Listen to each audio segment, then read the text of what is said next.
That's a really good question. And we lay out some of this synthesis in a paper that I did with my colleagues, Cornelia Betsch from Germany and Julie Leask from Australia, and where we synthesized and we brought in evidence in terms of policy synthesis specifically for policymakers. And in there, we set out some certain conditions. So countries have to ensure access, not in terms of just availability of vaccines, but also investments in primary care, in infrastructure, in making sure that it's not just available, it's appealing, the process is appealing, it's available where people want to get vaccinated, and so on and so forth.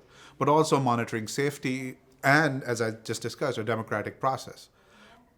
Most, if not all, low-income countries do not meet the threshold of, for example, access at this point. So in this case, a lot of this evidence, as much as I think this is a legitimate option, it's a legitimate option under the right context.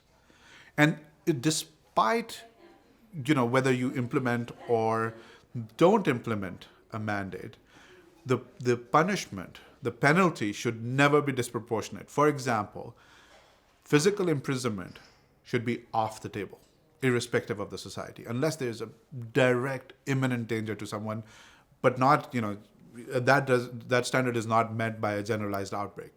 So yes, so these are kind of things that we need to keep in mind.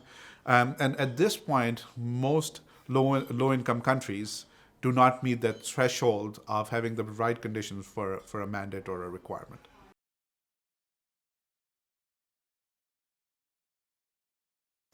We have, and this, in order to meet that requirement, the questions we were getting from various policymakers, we synthesized this evidence in the paper that I just mentioned that came out in Nature a little while ago, that synthesizes a lot of this evidence and talks about the preconditions and the policy imperatives and potentially effective strategies. So that's one thing.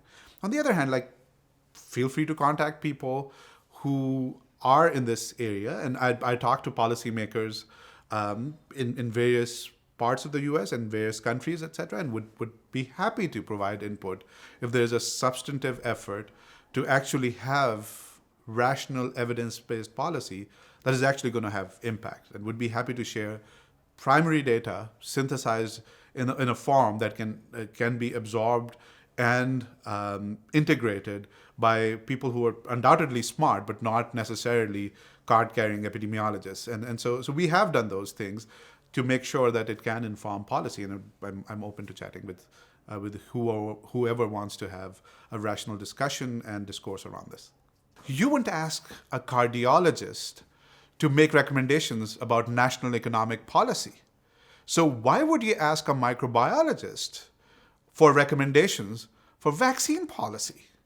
So when I say that evidence-based discourse is needed, it's easy a congressional aide or parliamentary aide can do a search on who's actually working on mandates. There is a science to it. If we don't accept half-baked evidence in vaccine development, and we should not, why do we accept half-baked and hunch-based evidence in vaccine policy discourse?